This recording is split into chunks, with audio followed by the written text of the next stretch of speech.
Ahora sí apaguen sus audios, por favor. Listo. Se considera la diarrea aguda actualmente como el aumento tanto en la frecuencia como en la consistencia de las deposiciones que persiste por más de 14 días. Sin embargo, también se considera como definición no solamente las características, sino también el peso. Aquellas deposiciones que se presentan en una cantidad mayor de 250 gramos en 24 horas se considera también como diarrea aguda. Sin embargo, esta definición es muy poco práctica y puede resumirse como tanto un aumento en el contenido líquido de las deposiciones y o el aumento de la frecuencia considerando el mínimo de 3 veces al día.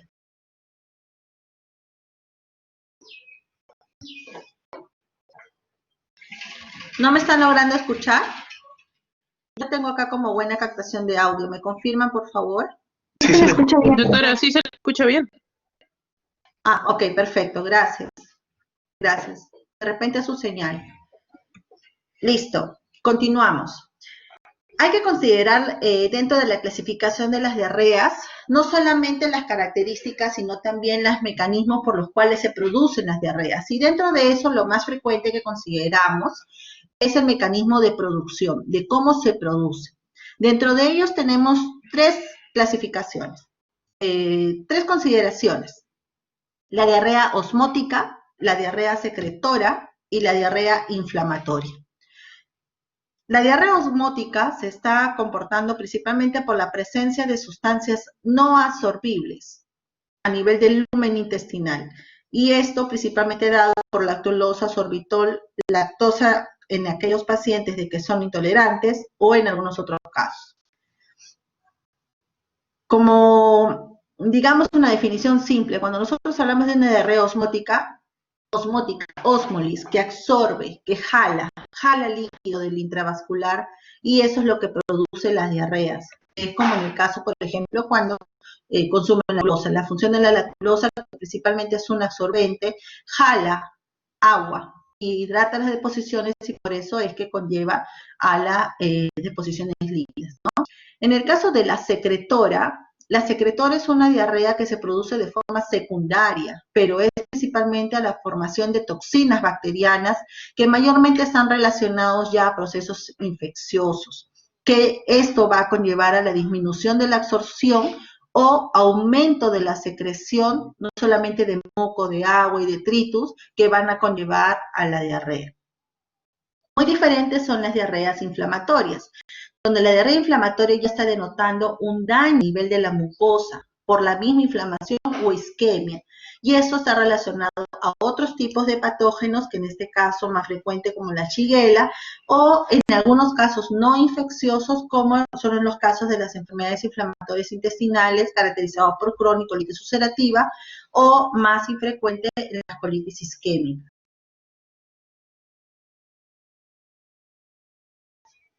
Hablando fisiopatológicamente a nivel de las diarreas, estamos viendo o bien se altera la absorción, o bien aumenta la secreción, o bien aumenta la inflamación.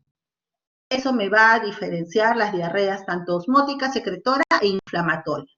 Entonces, todo va a suceder a nivel del lumen intestinal. O jala agua, o inflama la pared, o me va a producir mayor secreción de moco y detritus dentro de la misma luz intestinal.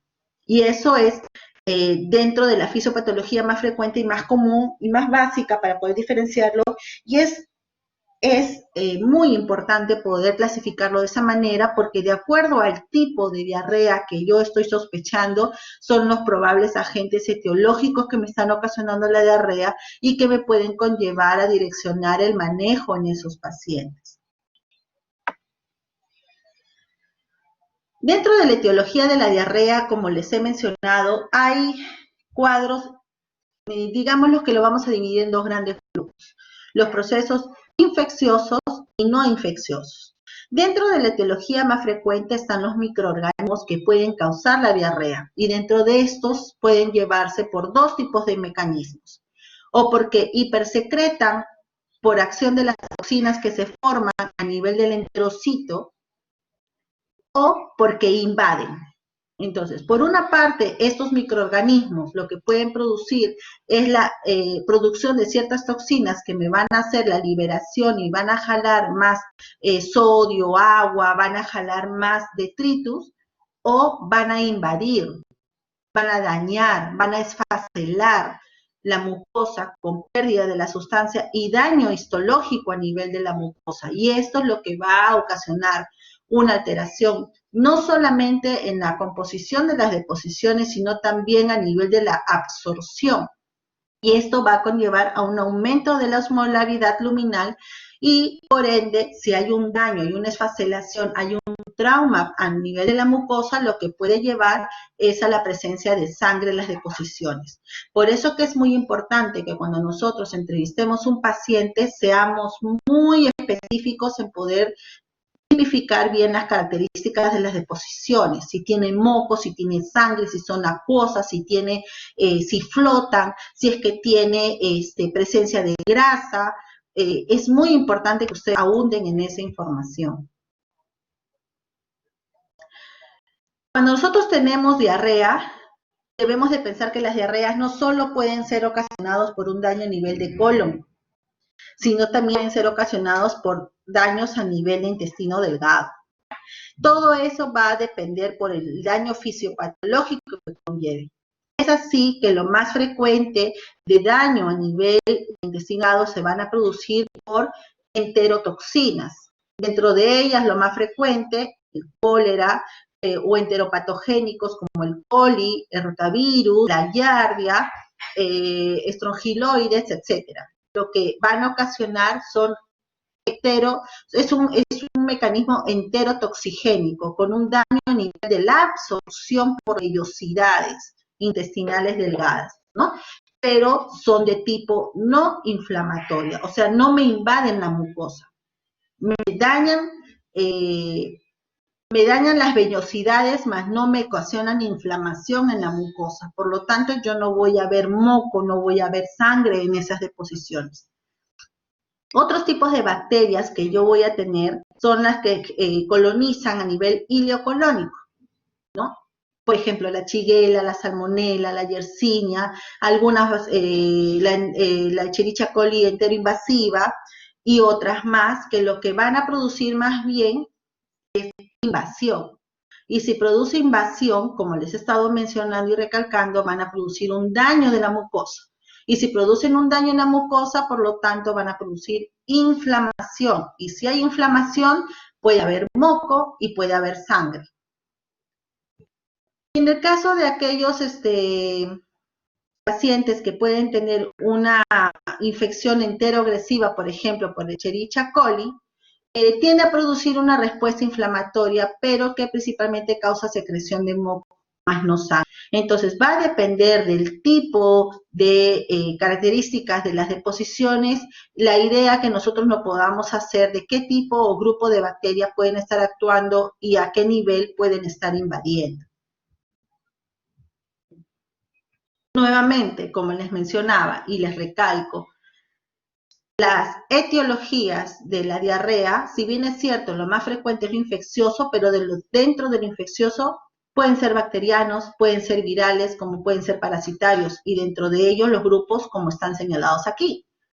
Pero también tiene que tener en cuenta aquellas causas no infecciosas de diarrea.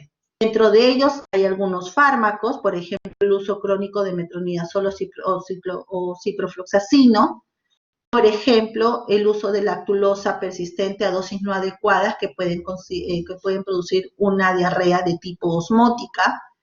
Algunos aditivos alimentarios, por ejemplo, en aquellos pacientes que son intolerantes a la lactosa o intolerantes al gluten, que pueden llevar una diarrea persistente, considerando dentro de los criterios de diarrea aguda. Acuérdense que estamos hablando de diarrea aguda, de todas aquellas deposiciones que se presentan dentro de los primeros 14 días.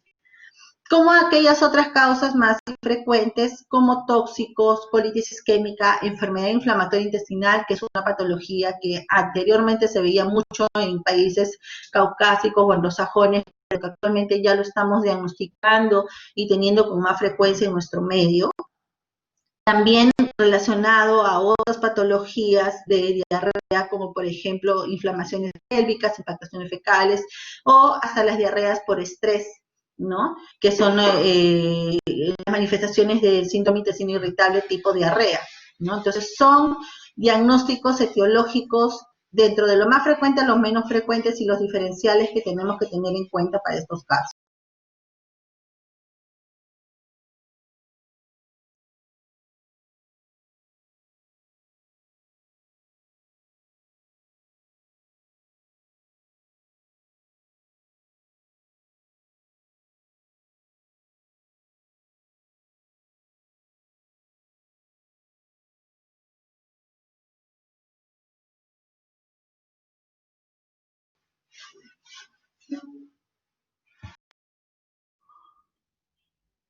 Confírmeme, me están diciendo que no tienen audio. Sí, recién ahora se le volvió a escuchar, pero no se le estaba escuchando, doctora. ¿Ahora sí me escucha? Ahora sí, doctora. Ya. Esta es otro tipo de clasificación que les mencionaba, que se puede clasificar en 3 categorías las diarreas, en los cuales incluyen uno, la definición propia de diarrea aguda, que es donde va a haber alteración tanto en la consistencia como en la frecuencia, pero también tienen que tener en cuenta la diarrea disentérica. La diarrea disentérica es la presencia de sangre visible rojo vivo a nivel de las deposiciones, ¿no? Es una mezcla de deposiciones líquidas con sangre. Y la diarrea persistente, que es aquel episodio de diarrea de un inicio agudo que puede durar más de 14 días y cuando ya es mayor de 28 días ya estamos hablando de diarrea crónica.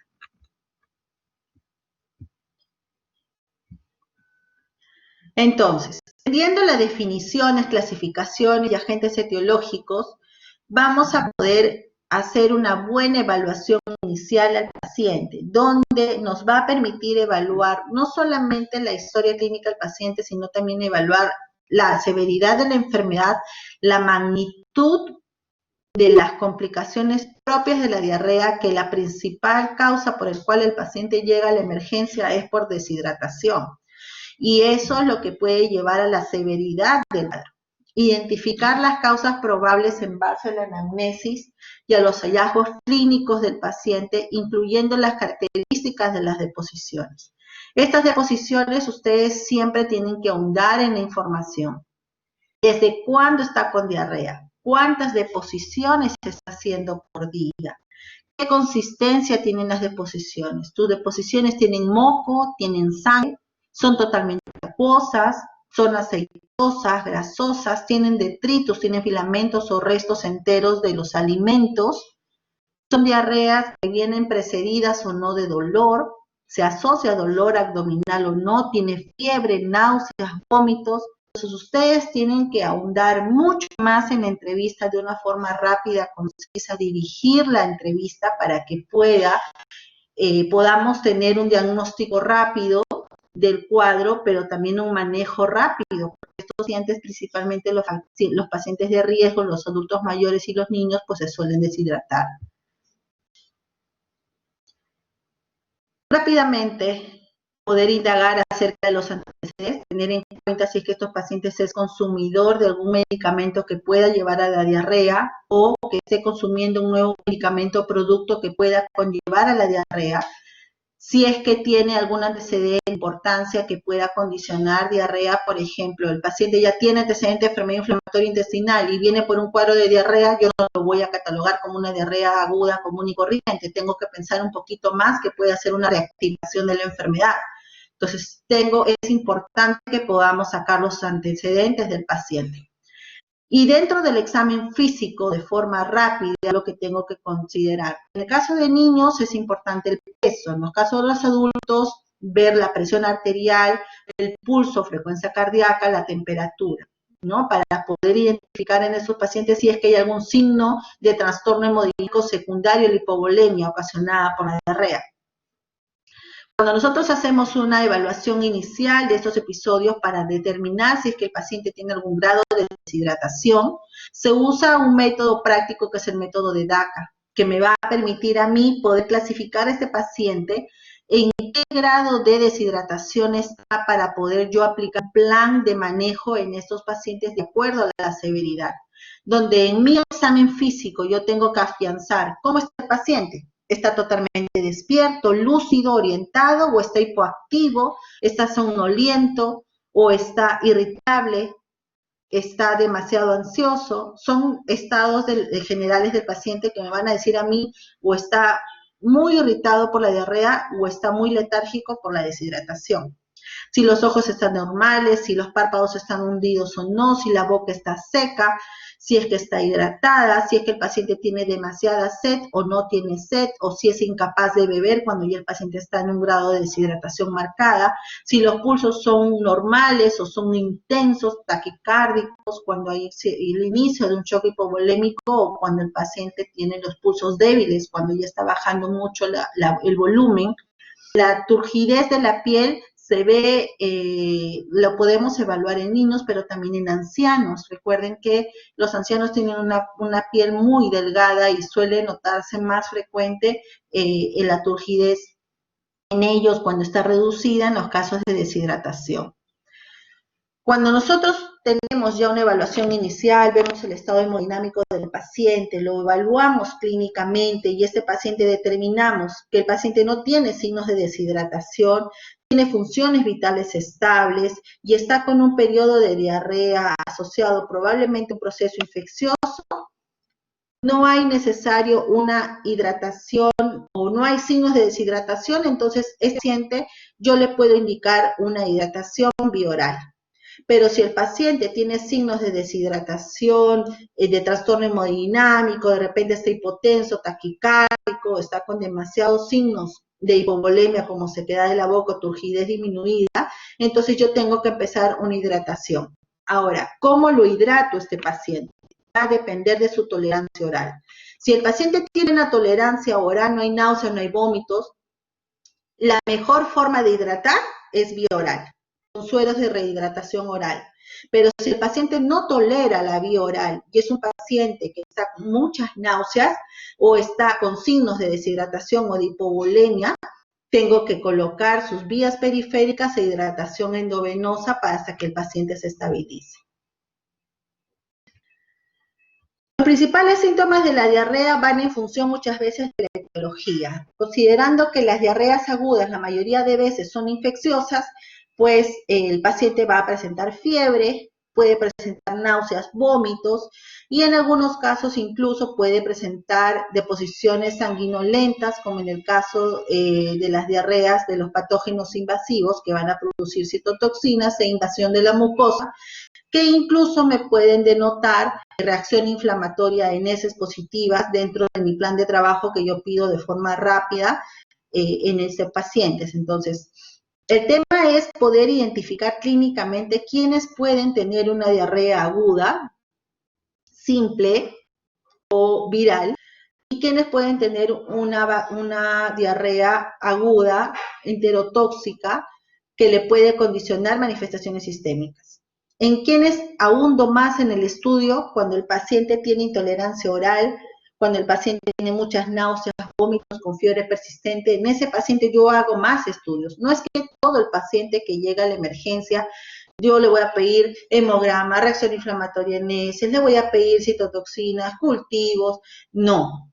Son netamente en aquellos pacientes que tienen alguna manifestación de compromiso sistémico y que tengo la sospecha de que tenga una invasión enterotoxigénica o que ese paciente en el transcurso no me puede tolerar la vía oral, se puede complicar. En ellos yo empiezo a estudiar más y ahí es donde empiezo yo a tratar de buscar algunos otros agentes etiológicos que me puedan llevar a ese tipo de diarrea enterotoxigénica para poder diagnosticar y tratar.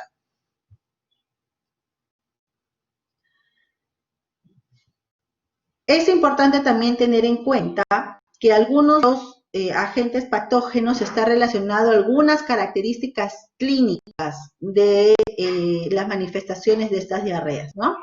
Entonces, si estos pacientes tienen, por ejemplo, una diarrea sanguinolenta, lo primero que tengo que pensar es Shigella, Salmonella, dentro de los más frecuentes. algunos menos frecuentes que puede presentarse o no, pero es más raro, por ejemplo, el vibrio cólera o la entamoeba solítica, que también es invasiva. Pero lo primero que yo pienso es Shigella salmonella. Pero sin embargo, si este paciente tiene, digamos, dolor abdominal, tiene fiebre, tiene náuseas, vómitos, yo pienso Shigella. Entonces estoy empezando a poder discriminar qué tipo de agente es el que me puede dar mayor compromiso sistémico que tenga yo que tratar. Cuando yo estoy frente a una diarrea aguda, y eso es algo que ustedes tienen que aprender, porque lamentablemente ahorita hay un uso indiscriminado de los medicamentos y de los antibióticos, que incluso en nuestro país los antibióticos son de venta libre, no hay un control riguroso y hay una alta resistencia bacteriana justamente por estos problemas de automedicación y de proliferación del uso de antibióticos. Es que creen que con todas las diarreas se trata con antibióticos y que todas las diarreas se tratan, cuando no es así. Va a depender de las características clínicas que tenga este paciente para definir si ese paciente requiere un tratamiento antibiótico o no, si quiere un tratamiento antidiarreico o no. No todas las diarreas infecciosas se van a tratar. Entonces, si yo tengo mucho compromiso sistémico en la cabeza, ¿qué pienso? Shigella salmonella, donde tengo dolor abdominal, fiebre, deposiciones con sangre, náuseas, vómitos, reacción inflamatoria en heces. Entonces esto es bacteriano y lo trato como tal, con antibióticos. Pero si es un paciente que viene con una diarrea donde hay fiebre pero no es muy alta, con un discreto dolor abdominal, no hay náuseas, no hay vómito, no tengo tanto, entonces estoy pensando en agentes menos patógenos que incluso muchas veces suele el mismo organismo autolimitar estas diarreas y que muchas veces puede hacer de que ni siquiera requiera de un manejo con medicamentos. Tener en cuenta que cuando nosotros diagnosticamos la diarrea, si ya tenemos signos de hipovolemia, tenemos fiebre persistente con más de 6 cámaras por día, que perdura por más de 48 horas, con dolor abdominal asociado, y si son personas adultos mayores o con algunas comorbilidades, yo tengo que clasificarlas como severas y manejarlas. Cuando tengo un paciente con diarrea, como les mencionaba, no es que a todos los pacientes les voy a pedir todos los exámenes. Tengo que tener en cuenta qué tipo de exámenes de laboratorio puedo solicitar, pero no necesariamente quiere decir de que a todos les voy a pedir los exámenes. Puedo pedir un parasitológico seriado, puedo pedir una reacción inflamatoria en heces, en algunos casos cultivo en heces, determinación de antígenos, principalmente cuando estoy pensando en Giardia o en Brutosporidium, en aquellas fiebres y diarreas que persisten y que no mejoran a pesar del tratamiento incluso hospitalario. En algunos casos es necesario ELISA para toxinas por Clostridium difficile, principalmente cuando estoy pensando en una diarrea aguda, pero de tipo nosocomial, en aquellos pacientes que están con mucha estancia hospitalaria y desencadenan esos episodios de diarrea, o que están con usos prolongados de antibióticos y que esos barren la flora y producen una sobrepoblación de Clostridium difficile. Algunas tinciones específicas en algunos casos más raros, cuando quiero diagnosticar Cryptosporidium, se le pide la tinción de ácido alcohol resistente modificada, y para Microsporidium, Tropo 2R o el calcofluor blanco, pero son tinciones muy raras que no son parte de nuestros exámenes base, ¿no? Muy raras veces solicitamos procedimientos endoscópicos en unas diarreas agudas. Lo solicitamos precisamente cuando tenemos pacientes con antecedentes de enfermedades inflamatorias y que tenemos la sospecha de que la enfermedad inflamatoria se ha reactivado, o en aquellos pacientes que vienen con una rectorragia persistente asociada a la diarrea, ¿no? Si es que pensamos de que sea un proceso infeccioso, probablemente viral, esté comprometiendo recto, entonces en esos casos yo solicito procedimientos endoscópicos, pero principalmente para toma de biopsias. Dentro de los diagnósticos diferenciales, como les mencionaba, tener a la cabeza aquellos diagnósticos no infecciosos, como la enfermedad inflamatoria intestinal, que viene a ser la colitis isquémica, la enfermedad de Crohn, o la colitis, en este caso una colitis isquémica con pseudomembranas. Otros raros, diverticulitis aguda, isquemia intestinal o trombosis de la mesentérica, que también me pueden llevar a diarrea, pero que muchas veces vienen relacionados a dolor abdominal. No suelen ser silentes, por lo tanto, Es importante por eso hacer una buena anamnesis desde el inicio para poder ver cuál es el cuadro clínico y pensar en estos diagnósticos diferenciales.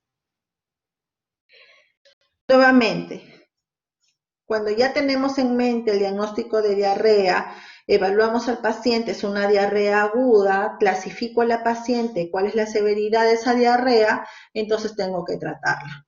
La mayoría de casos considerar que las diarreas se autotratan, que muchas veces no necesitan ni siquiera esa pastillita única de Bactrim o de ciprofloxacino que se toman, que creen que es la pastilla mágica, que basta con que tomen una pastilla y ya se dio la diarrea, y el paciente, siempre me curo con Bactrim, tomo un ciprofloxacino y con eso me calmó.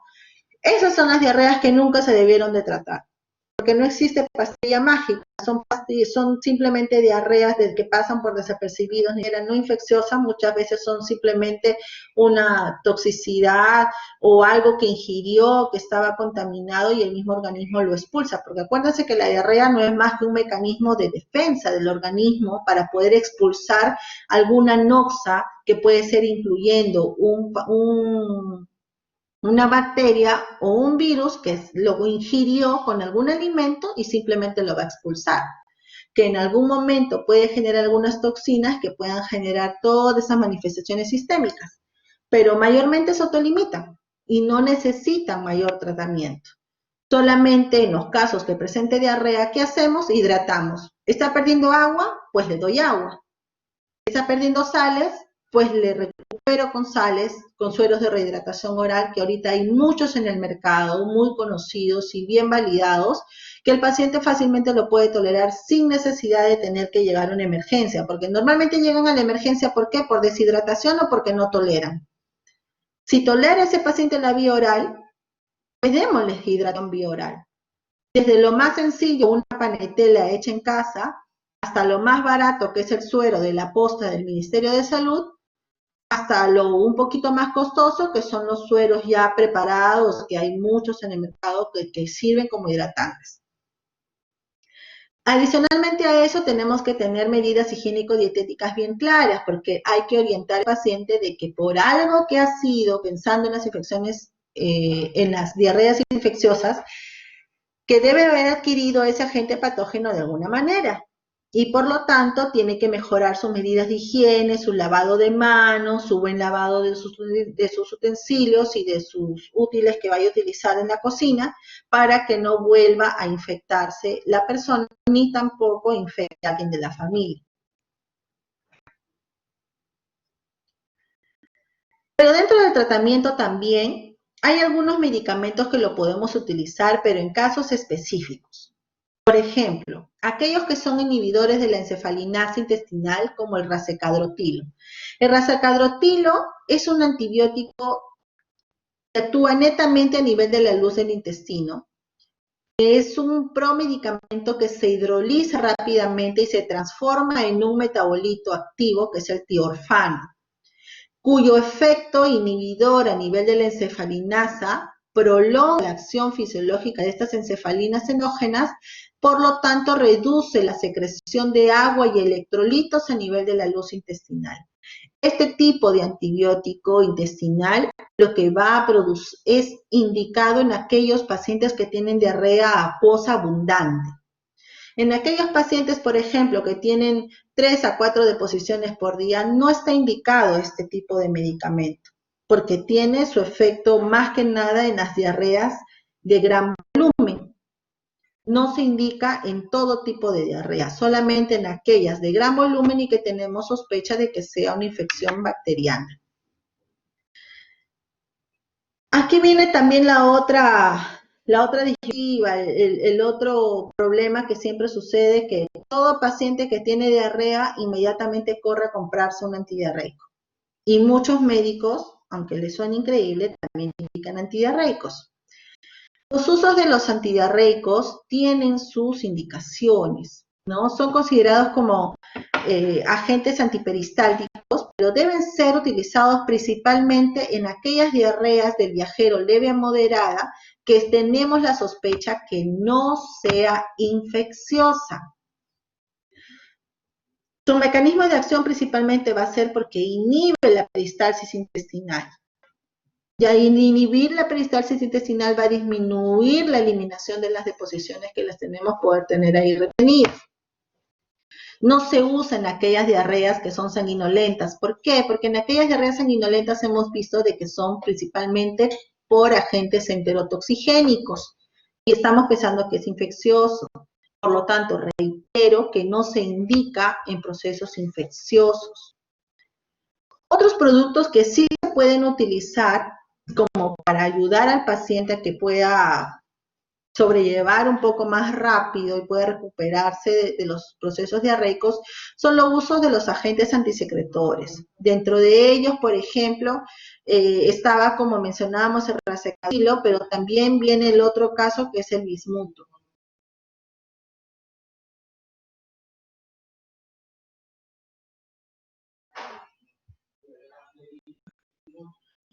Dentro de los otros agentes absorbentes está también la arcilla, hay otros productos como el carbonado que ya vienen en algunos productos incluso naturales, pero estos sí pueden actuar absorbiendo las toxinas bacterianas que se presentan en la luz intestinal y que podrían utilizarse en infecciones bacterianas.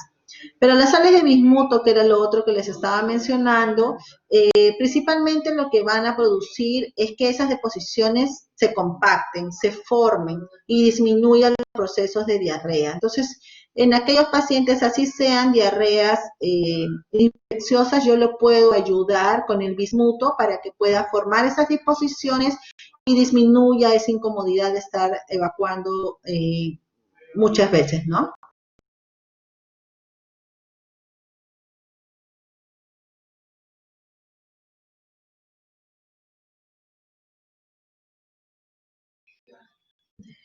Otro de los temas que está muy difundido y actualmente se utiliza mucho es el uso de los probióticos o de los simbióticos o de los multibióticos. Los probióticos no son más que microorganismos vivos, no patógenos, que que permiten estabilizar el balance microbiano de la flora intestinal. Normalmente se produce los episodios de diarrea por un sobrecrecimiento bacteriano con liberación de heterotoxinas. Los productos probióticos lo que generan, lo que conllevan es a producir un balance de este medio microbiano, de la flora normal, y eso permitir que se pueda recuperar mucho más fácil el paciente de la diarrea. Dentro de ellos, los más conocidos es el Saccharomyces y el Lactobacillus, que es lo más frecuente que se utiliza para ayudar, coadyuvar en la recuperación rápida del paciente.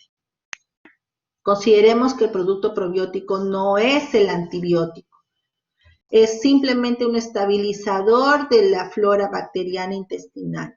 Entonces, si tenemos la sospecha de que este paciente tiene una diarrea bacteriana que no se va a autolimitar, que puede ser enterotoxigénica, que tiene manifestaciones sistémicas, entonces yo le doy su antibiótico. Si tiene dolor, le doy algo para el dolor. Si quiero mejorar la formación de las deposiciones, le doy un astringente que le puedo dar un bismuto y adicionalmente le mejoro la flora intestinal para que forme más rápido las deposiciones con su producto probiótico.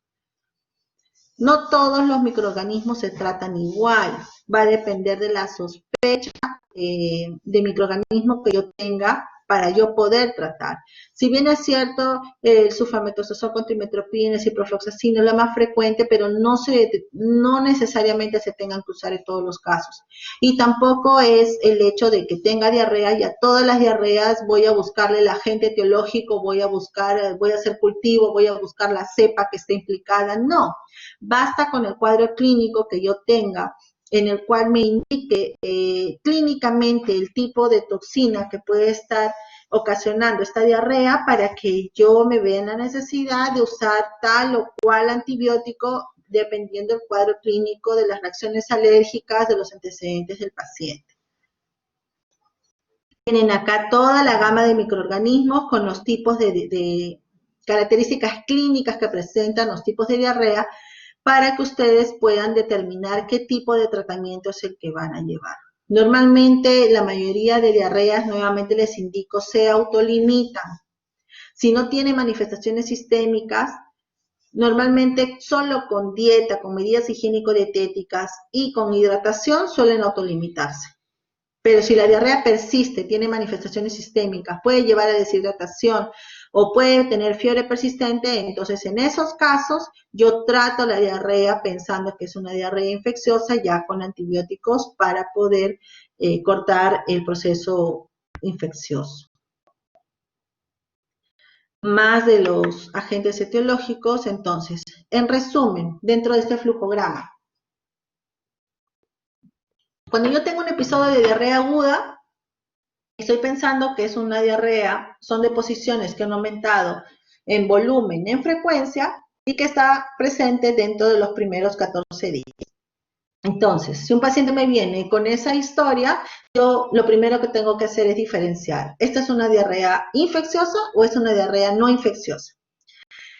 ¿Cuáles son las características especiales que tenemos que tener en cuenta pensando que sea una diarrea infecciosa? Si tiene fiebre alta, si hay diarrea con sangre, si hay dolor abdominal, si hay una persistencia de las molestias por más de 3 días, si hay alguna historia de presencia del mismo cuadro clínico, no solamente en lo colindante, sino de repente en la familia. Muchas veces pasa de que ingieren lo mismo y toda la familia está cursando con el mismo cuadro clínico. Entonces eso nos hace pensar más a nosotros que realmente es una diarrea enterotoxigénica, una diarrea infecciosa, y la tengo que manejar como tal.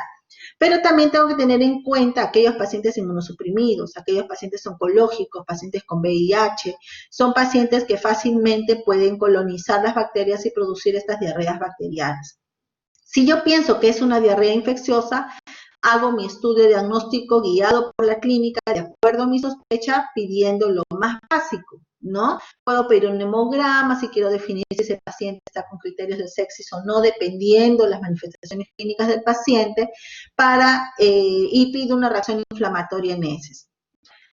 Si es que todos estos exámenes, el cuadro clínico y laboratorial me hace pensar que es una diarrea infecciosa, evalúo el uso o no de antibióticos. ¿Cuándo tengo que considerar esquemas diferenciados o especiales? Cuando son diarreas nosocomiales, diarreas del viajero o un paciente en estadio SIDA, porque la mayoría de las diarreas ocasionadas en el SIDA, en estadio SIDA, son diarreas por infecciones tipo citomegalovirus, tipo TORCH. Entonces, el manejo son más por infecciones virales, pero es manejando la patología de fondo. No voy a manejar la diarrea, voy a manejar la patología que me está llevando, el tipo de infección que me está llevando, que en este caso mayormente es viral. Por eso es importante tener los antecedentes. Pero si es una diarrea que al final de repente no sospecho que sea infecciosa y que persiste, pues ahí puedo hacer procedimientos endoscópicos, que es muy raro en los procesos de infecciones agudas que normalmente se realizan cuando hay persistencia de sangrado o de gran compromiso anorrectal, que me van a llevar a realizar estos procedimientos endoscópicos netamente para toma de biopsias.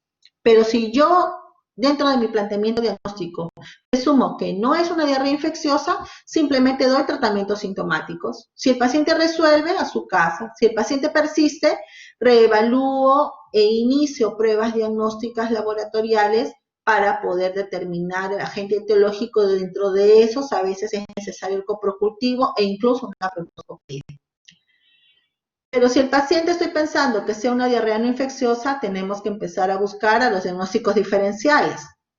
A la cabeza, como les mencioné, medicamentos, uso de algún tipo de laxante, pacientes con enfermedades inflamatorias intestinales, colitis sistémicas, diverticulitis. Entonces, ahí sí el manejo va a ir direccionado al agente causal o a la etiología que está conllevando esa diarrea. Yo manejo la etiología y automáticamente la diarrea se va a ir compensando.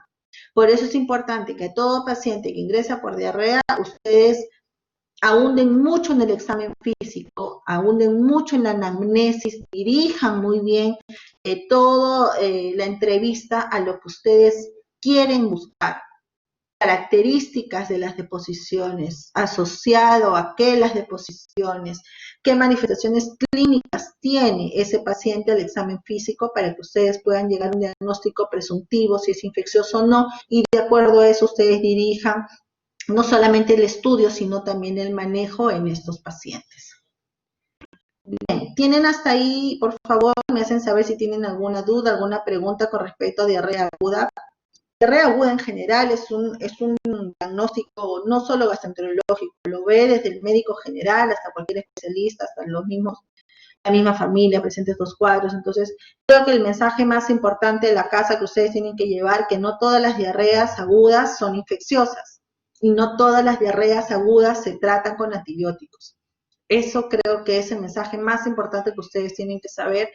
Las medidas higiénico-dietéticas son básicas para poder evitar justamente el desarrollo de estas diarreas y por ende todos los hábitos pues de higiene de lavado de manos, el lavado adecuado de los alimentos, el consumir alimentos en lugares seguros, todas esas medidas de prevención son los que van a servir justamente para evitar esta patología.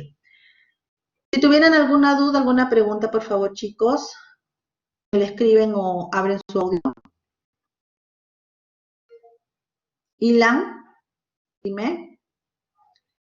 Lo que respecta al tratamiento que se había mencionado, el de tipo específico, solamente se emplearía solo que tenga o sea, los signos de alarma que podrían ser de fiebre alta, de diarrea con sangre, pero no se podría emplear antes, incluso si se sospecha y está en correlación con algún factor de riesgo, alguna bacteria que se tenga en mente. No se puede emplear antes, a menos que siga solamente por esos signos de alarma.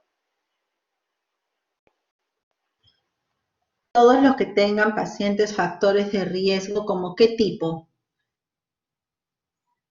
Por ejemplo, sí,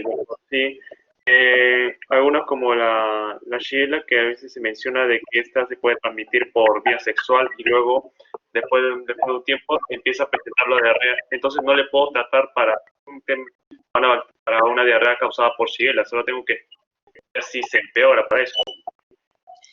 Lo que pasa es que, a ver, cuando nosotros nos enfrentamos a la entrevista de un paciente en la anamnesis, muchas veces no te describen esos tipos de eventos porque son eventos muy aislados. Eh, es muy habitual que los pacientes no suelen darte toda la información, principalmente cuando tienen esos factores de riesgo, ¿no? Incluso muchas veces tú detectas que tienes un paciente con VIH ya en el camino de la evaluación porque nunca te lo dice de primera instancia. Es muy difícil. Pacientes que están en estadio SIDA tampoco te lo dicen. Los pacientes oncológicos normalmente sí te manifiestan, sí te dicen las cosas, pero normalmente en estos pacientes que tienen alguna conducta de riesgo o que tienen múltiples parejas sexuales o que de repente tienen algún otro factor de riesgo, no suelen decirte mayor información. Entonces, es difícil a veces hacer un diagnóstico etiológico de patógenos más raros o más invasivos porque no se tiene una información clara desde un inicio.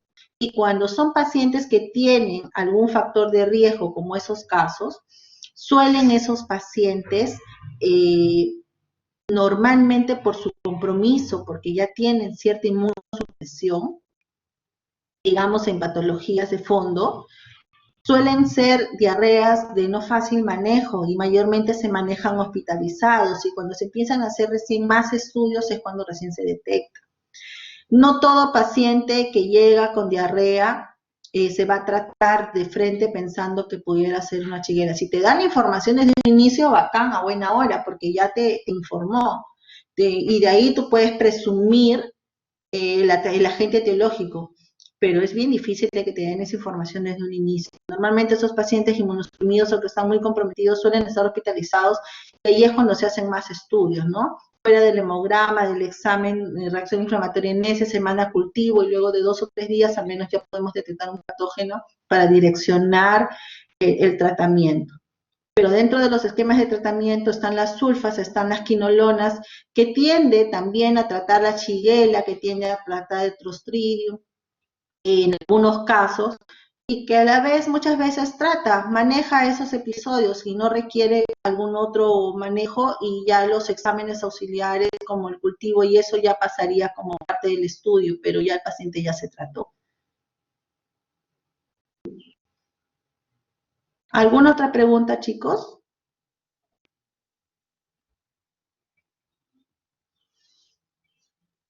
Si no hay preguntas, quedó todo claro. Espero que haya sido una charla de su gusto y a la vez que hayan aprendido nuevos conceptos. Igual cualquier duda, cualquier consulta me la hacen saber, me la transmiten también por interno. Igual los vamos a estar viendo en otras teorías, ¿sí? Buenas tardes, chicos. Cuídense. Buen fin de semana.